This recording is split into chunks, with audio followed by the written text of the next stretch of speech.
It's the Blood Red Podcast, courtesy of the Liverpool Echo. I'm Guy Clarke. Welcome along. Joe Gomez extends his stay at Anfield as Nico Williams creeps closer to the exit. It's happy birthday to Big Virg, and the Reds prepare for their Far East tour as pre-season plans remain very much on course. To get into all the latest Reds chatter, I have with me our Liverpool correspondent, Paul Gorst, and fashionably late playing the Ian Doyle role, it is Sean Bradbury. Chaps, I trust you're both well, and Gorsty, let's jump straight into yet more contract news for the Reds. It was one of the priorities on the return from pre-season to speak with Joe Gomez about extending his stay at Anfield, and a new 5-year contract has been delivered. Yeah, Joe Gomez and Naby Keita are kind of the two that Liverpool wanted to move on to once Salah was done and dusted. And they've wrapped up Gomez pretty sharpish, haven't they? It has to be said. I think there was a few questions over kind of whether or not he would be moving on. Certainly, externally at least. Anyway, there was some links to Aston Villa and never really have gone away, have they? And there was also a bizarre one linking him to Real Madrid at one point. So I was never really too worried about him looking to move. I just think it's just been a little bit of an unfortunate period where he's come back from a long-term injury. At the same time as Matip and Van Dijk and the club have signed Canate, who just happened to have settled in quite quickly.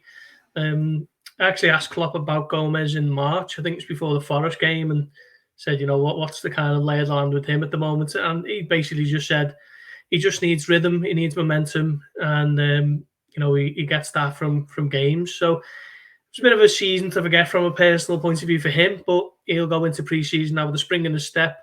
Full pre-season schedule, no injuries, and he'll be looking to play a lot more games at centre-back next season, I'm sure. And to be fair to him, when he did play right-back last season, he actually did quite well in the games against Norwich and Watford in the Premier League. So certainly improved playing in that position, and we know it's not his favourite, but he was a lot better than perhaps he was in 2019-20 when he just looked a little bit, fish out of water, really. But good on him. He's still only 25, so his best years are ahead of him with centre-back, and I'm sure they will be with Liverpool.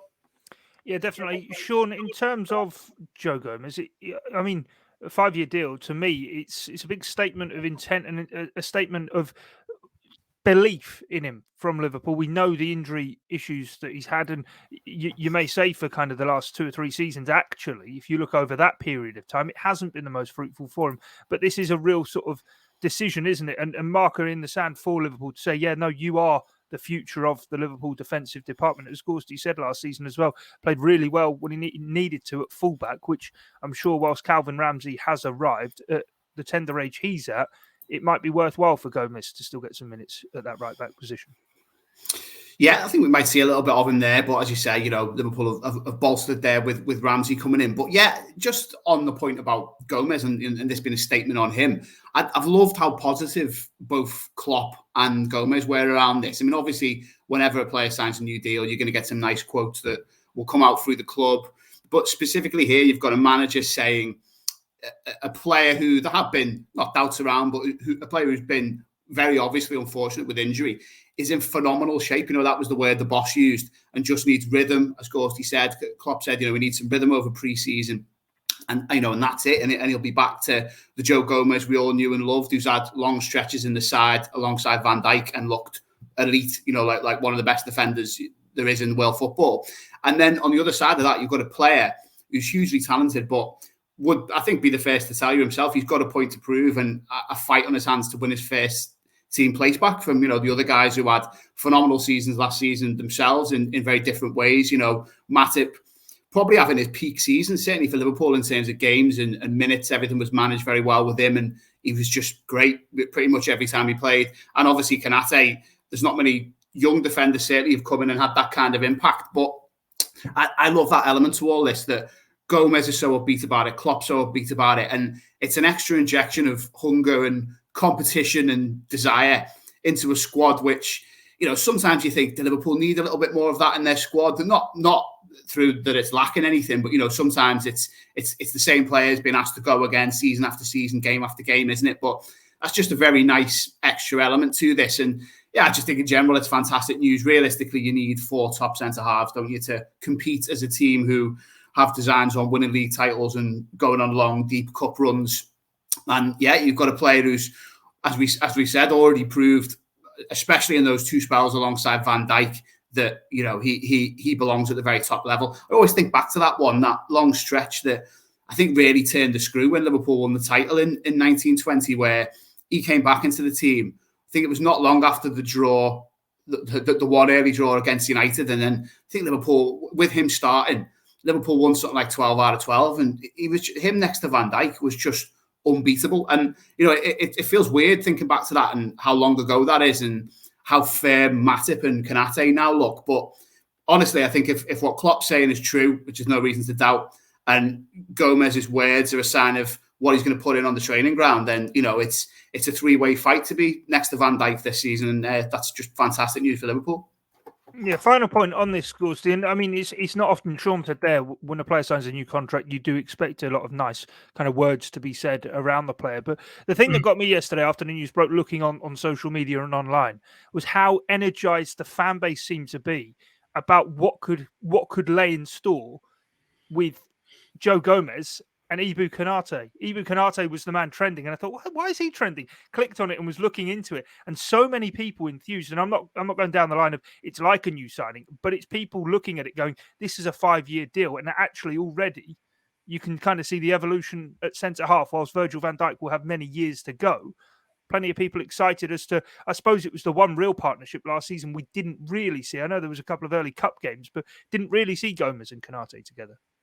No, that's true. Yeah, I mean, Konate turned 23, I think, in May. Gomez is 25. So we're going to talk about Van Dijk in a little bit, aren't we? But in 5 years' time, say if he's not still the world's best centre back, which I wouldn't bet against it in all honesty, but certainly for the long term, you're looking at those two, and you're thinking, well, Liverpool aren't going to be needing to do anything drastic in their centre back department for years now, really. Because of the age and the quality of both of those players. I mean, I think loads of Liverpool fans were, showing so much goodwill towards Gomez after he signed the contract, because I think they still remember that form he was in the 2020 season. That's undoubtedly his best season for Liverpool. He was playing every week alongside Van Dijk. He was still probably 23 at the time, and he was England's best centre back. He was playing in a team that ended up winning the Premier League by 18 points. I think they lost once at Watford, didn't they, before they were confirmed as champions. And he was a vital member of that team. It doesn't really feel like it was that long ago now, really. It's just he had that, unfortunate injury once again, and that struck on England duty in November of that year. And in a way, it still looks like we're still waiting for him to make his real comeback. So I think with a full pre-season behind him, he'll be competing for a place in that back four. I still think, looking at it objectively, he's still fourth choice. I don't think he's going to be, automatically catapulted into the starting lineup on a more regular basis. But I just think, given the last year he was coming back from that injury, and like Klopp says, rhythm and momentum, the key words, aren't they? I think if he gets that this summer, he's certainly going to be playing, the cup games, I'd imagine, and I wouldn't be too worried about him starting Premier League games if he gets back to the level that he's capable of, because we know he's a top class centre half. Yeah, definitely. That's his future secured. Let's talk about one who looks like he's moving on then, Sean, in Nico Williams. Of course, he was out on loan at Fulham for the second half of last season, and for a good while has wanted to maybe find somewhere to permanently settle down his career. Obviously, we know how much playing for Wales means to him, and trying to secure a place for them ahead of the World Cup. Looks as though he's going to be teaming up with a former Reds youth coach in Steve Cooper at Nottingham Forest, and seems like a smart and decent move all round, this one.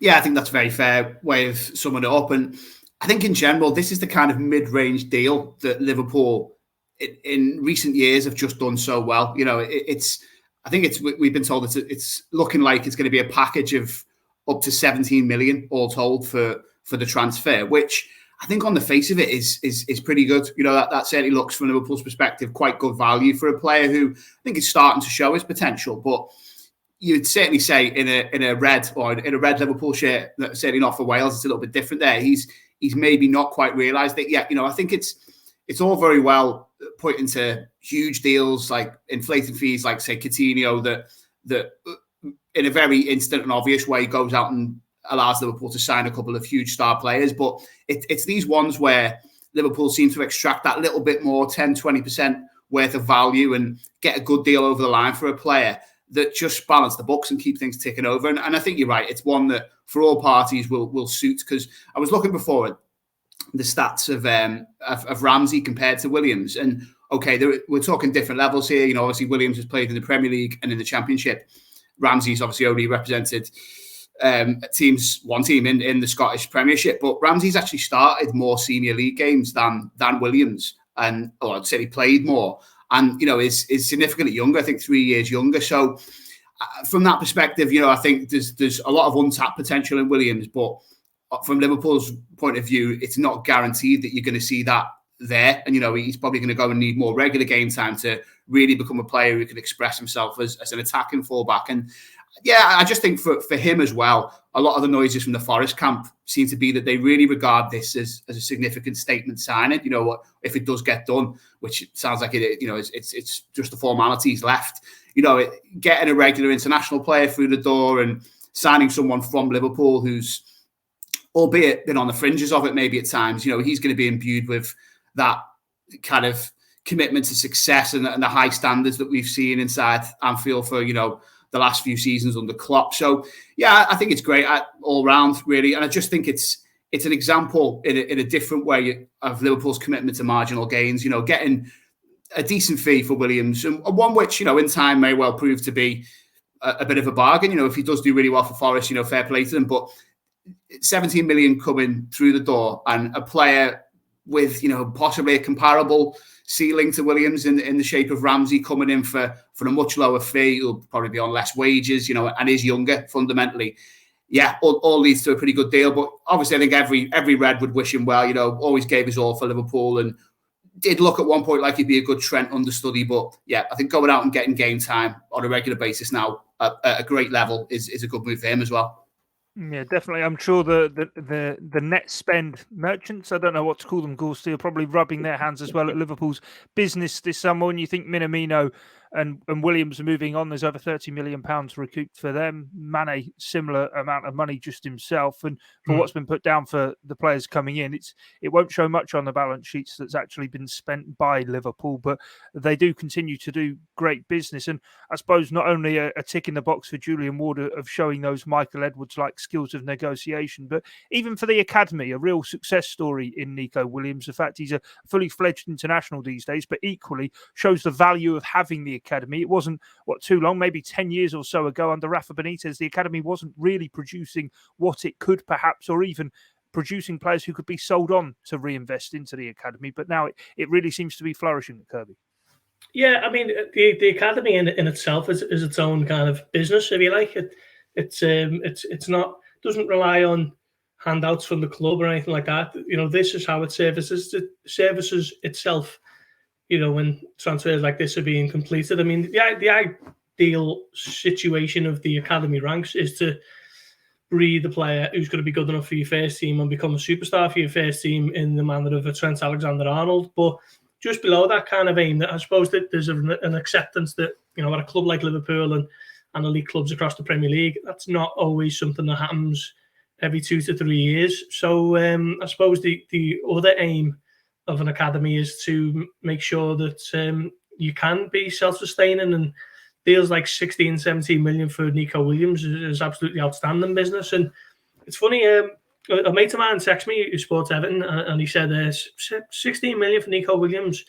How did Liverpool manage to continue doing this type of business? And on one hand, you can look at it and think, okay, this is a lad who barely plays and Liverpool are getting decent sum for him. But alternatively, there's no real witchcraft behind it. It's just Liverpool look at the market trends. And DJ Spencer's going to Tottenham for 15 million. He was playing right back for Forest last season, and a Forest team who came up via the playoffs. Nico Williams has played 30 odd times for the Liverpool squad, who are widely considered to be the best Liverpool team in decades. And he's a full Wales international. And he had a great second half of the season on loan at the very top end of the Championship, you know, the team that won the Championship by a country mile. So there's no real, you know, magic to it or secret or anything like that. It's very much just Liverpool studying the market trends, and sometimes that means that they don't get the full fee for a player that they want because for whatever reason, they might have priced their players out sometimes from clubs who are looking to buy, but more often than not, it is very much dependent on what's happening around those similar types of level deals. And this is very much one that Liverpool can put a feather in the cap and raise a glass to the good work that's done at the Liverpool Academy. Yeah, most definitely. And it'll be interesting to see on the academy what more they can produce. I mean, the likes of Curtis Jones and Tyler Morton even have come through the ranks, but we know so many players have been even bought in later on in their development. The likes of even Harvey Elliott, Bobby Clarke, who's there now as well, but with 5 substitutes as well, but still that 25-man squad rule in the Premier League. I'm sure there are going to be a number of youngsters over the years to come who will be given that opportunity to make the step up. Let's move on though, Sean. And today is a birthday for two actually in the Liverpool ranks. It's John Achterberg's birthday as well. But the man we're going to talk about is big Virgil Van Dijk. I'm sure he's blowing out those candles in a very calm and composed manner. 31 years young today is big Virg. But I think it's time to just indulge in him because he's one of those players who is so just composed and understated in what he does that maybe us here on the Blood Red podcast, we don't praise him maybe all the time we can because he is just so consistent it becomes kind of taken for granted almost. Yeah, I think you're right, and I think last season's almost a case in point on that because even myself there when we were talking about Gomez, I suppose we were looking at the players with whom he's going to compete for a place alongside Van Dijk, but in my head last season, Matip had a great season, Konate had an incredible start to his Liverpool career.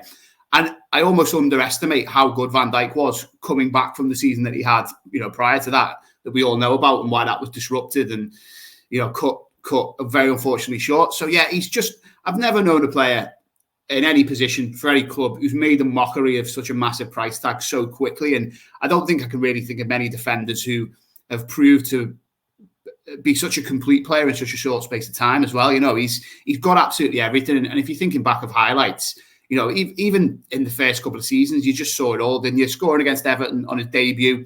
Remember being at that game and just thinking, how high has he risen there to head that one into the back of the net? It was great.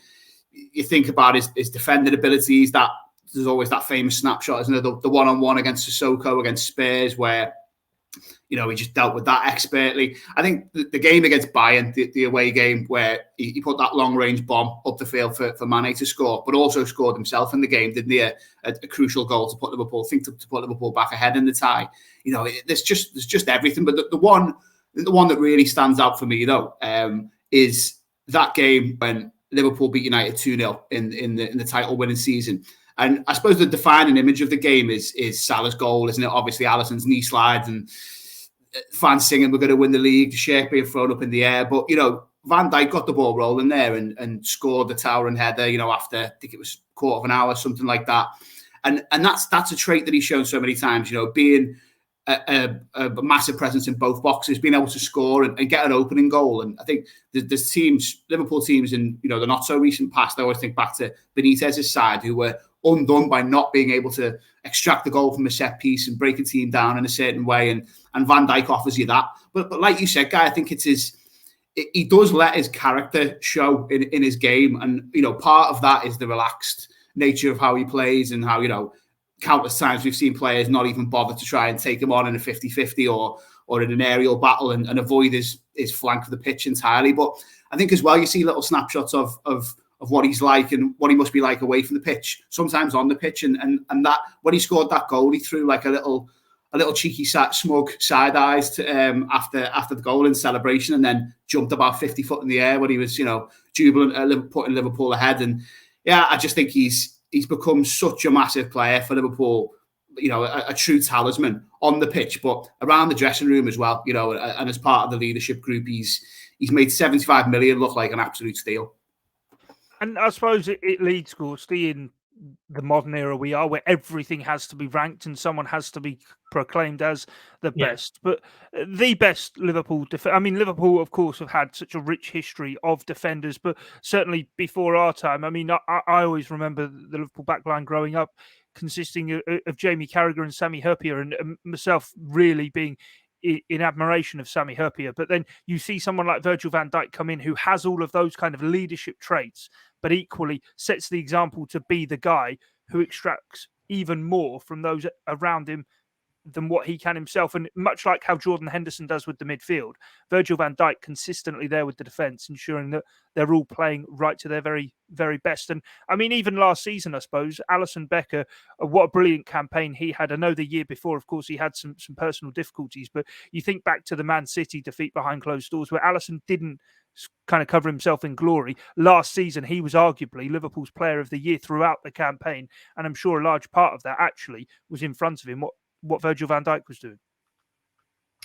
Yeah, the pair of them together just instills so much confidence, don't they? When you're watching it, on the cop, we watch it in the press box, and it takes, you're looking at it, and sometimes Van Dijk will almost allow a striker to get a shot off because it's at a difficult angle, and probably not going to beat Alisson Becker from a certain angle of the shot, and you think he's probably thinking, well, rather let him do that than try and tackle him, and there's potential for the penalty. I think they just work so well together. Van Dijk, for me, just, aside from being, I mean, he's the best centre-back I've ever seen at Liverpool without question, but aside from him being that, it's he's almost got the psychological thing now where other strikers are aware of how good he is, and sometimes that, sometimes they used to say about the United team under Ferguson, and these teams were beaten before they'd even stepped out at Old Trafford just because of that kind of mantra. And Liverpool have that to an extent now at Anfield. Not even to an extent, they just do have that aura.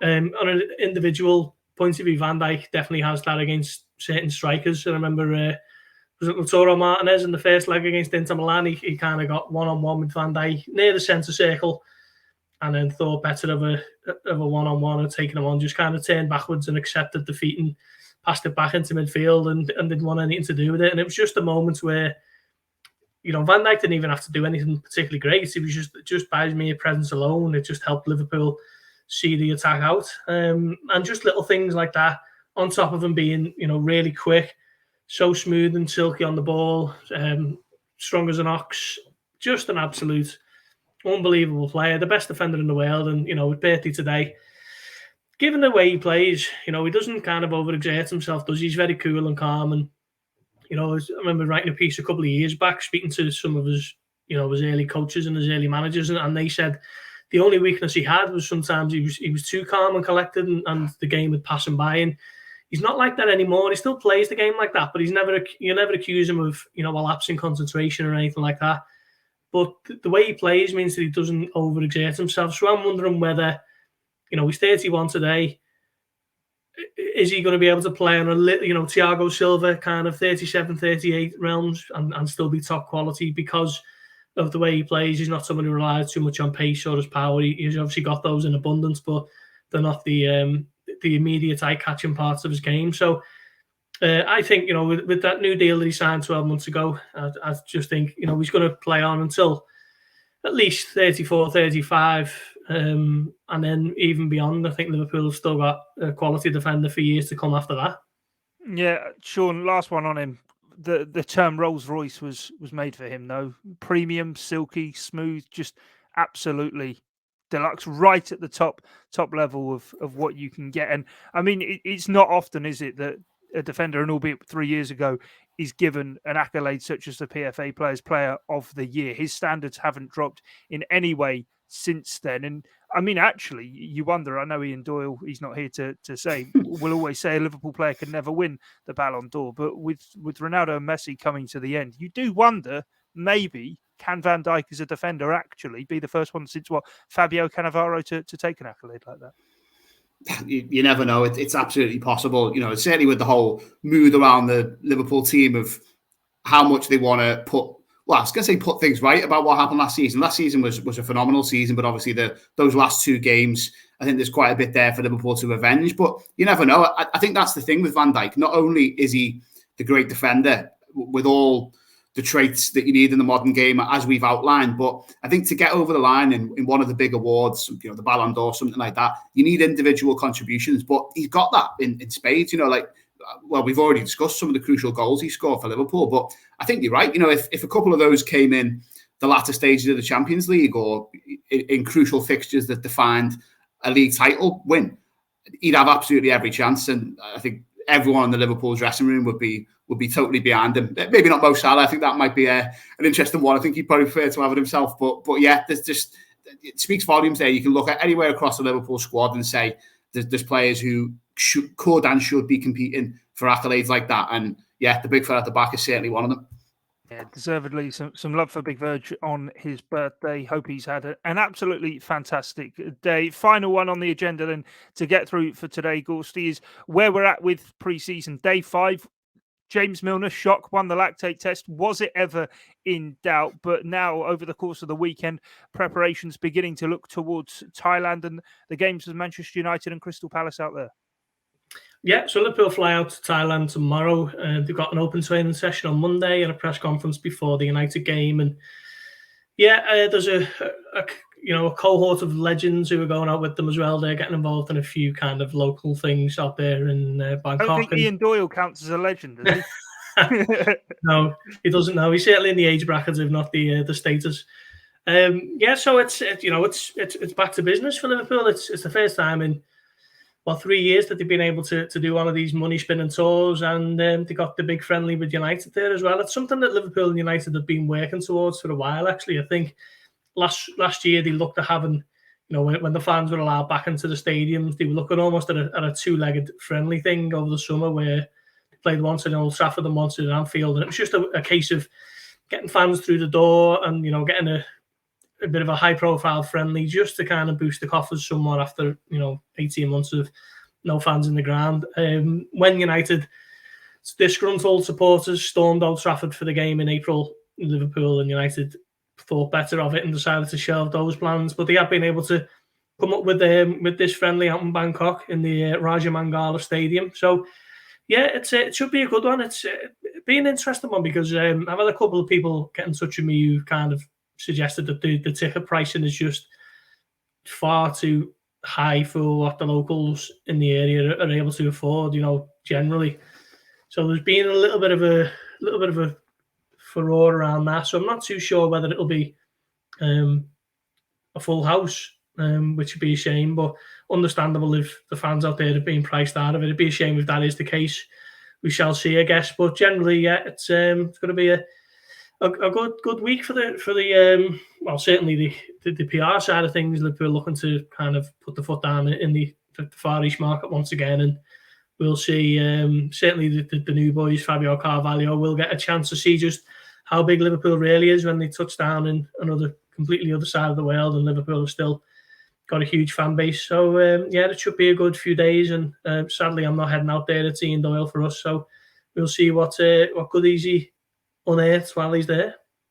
Yeah, we'll have to wait and see exactly what he does unearth. I like the comment about the legendary status, but we'll have to wait till he's back to rib him on that one. But Sean, I mean, we live it daily, don't we? And we see the numbers involved of Liverpool fan bases around the world. Our viewership and listenership is very much worldwide, but it's on these tours in particular, isn't it? When you see the pictures that come out of it, that you really understand the sheer scale of Liverpool Football Club and the reach it has globally. Oh, massively. I think it's easy to just say that this is a money spinner, and obviously that's a huge element of why Liverpool are going out there this pre-season. It's kind of quite nicely done in two blocks, isn't it? Because there's that element, and then there's the European second leg, if you like, where Klopp will get his training camp proper, and really put the players through the paces. But yeah, we've covered countless pre-season tours now, and you can just tell that the passion that comes across in all the fan events, banners, flags, and people get involved with like fan culture. It really does resonate, far and wide across the world. And these are the times that it really hits home. It's easy for perhaps some fans and people like ourselves back here to kind of dismiss these games as, it's just a friendly. And, we've just published a story there with Man United's squad ahead of Tuesday. And, quite a lot of big names are missing. There'll be a few youngsters on show, and I'd imagine Liverpool will probably follow suit, and it won't be, it's not going to be a full strength team, is it? But I think everyone who's in the ground, hopefully the issues that Gorsty, spoke about there can be resolved, and it can be a good turnout, and lots of fans get to see the action. But they'll be feeling that this is, as important a game as a league game, and it's great to see. But yeah, you get it all over the world, and this next week should really put that in the spotlight for Liverpool. Yeah, definitely. Gorsty, before we go, in terms of kind of Liverpool squad news, in terms of the composition of it, whilst maybe we don't know, obviously, who's going to be definitively playing, but this is the point of pre-season where, of course, we are expecting those big names, the big hitters, internationals to join up with the squad. Yeah, I had the chance to go up to the AXA training centre today to speak to Jurgen Klopp along with a few of my national colleagues, and I can't really divulge too much because a lot of it is under embargo, but Klopp was excitedly talking about the prospect of getting Darwin Nunez involved in some shape or form, and I think he's the big one, isn't he? He's the one that people are excitedly looking out to see, and it's understandable when you sign a number 9 for 64 million, could potentially be a club record signing.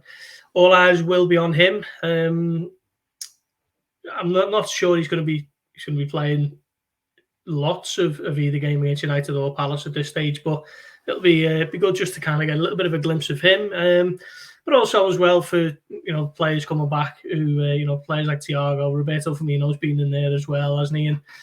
And Henderson. I just think when Klopp has a full pre-season with his big hitters, that just puts Liverpool in so much good stead for the coming months. I mean, I don't think it was any coincidence that Liverpool did so well last season because so many of his big hitters were there in Austria last year. So it's a similar thing this season because there's no no internationals really. Is there? You've got the World Cup in November. So it could be a little bit of an interesting season, but I certainly think because of these next few weeks, Liverpool will come flying up the traps until we go on pause for the World Cup. So yeah, that's it. It's going to be an interesting couple of weeks, and it's a big friendly, isn't it, as far as exhibition games go? The one United on what was it, Tuesday afternoon? Am I right, Sean? I can't remember if it did happen or if I've just dreamt it, though. They're thinking about Darwin Nunez. But when he arrived, he dropped his first lad and kind of embracing kind of Liverpudlian nature and being a Scouser, just kind of wondering who's going to break him into that, whether it's going to be left to the local lads. But immediately springing to mind, I've got a feeling we're going to see a lot of pictures of Kostas Tsimikas with an arm around Darwin Nunez, breaking him in. We'll have the Greek Scouser and the Uruguayan Scouser, I'm sure. Oh, absolutely. There was a great thing this week as well where Tsimikas was doing an interview on Greek TV, and I'm sure fans who follow him on Instagram will have seen his dogs. And he had his 2 dogs on a t-shirt, and each of the dogs, one was in a Liverpool shirt and one was in a Greek shirt. So he's very much taken the Greek Scouser, or Scouse Greek, if you go by Curtis Jones's wording, to heart. But yeah, it's just going to be great this next couple of weeks. I think Gorsty's right about the most exciting elements of all this. I'm really intrigued as well to see what, and we might not see the fruits of this really until the season begins, but just what happens with Diaz, because Gorsty did a great piece in the final months of last season about how Klopp had not overburdened Diaz with tactical instructions, and it was all on hold until the summer. Not all, but the kind of finer points he could be absorbed in the summer. And like the first few months of his Liverpool career was about unleashing his trickery and unpredictability and just getting him settled in, which he did obviously very quickly, to great effect, and already won a couple of trophies at Liverpool. So yeah, I'm really intrigued to see what happens there, how much we see of him, how his relationship with Robertson and Tsimikas as well starts working down that left hand side, and obviously Nunez. And a bit of Ramsey as well will all be exciting. So yeah, very, very jealous of everyone who's going to be out there, including Mr. Doyle. Yeah, definitely. Well, we will have, of course, all the coverage across the Liverpool Echo website, as well as here on the Blood Red channel. But from myself, Guy Clarke, Paul Gorst and Sean Bradbury, thanks for your time and your company here on the Blood Red podcast. It's bye for now.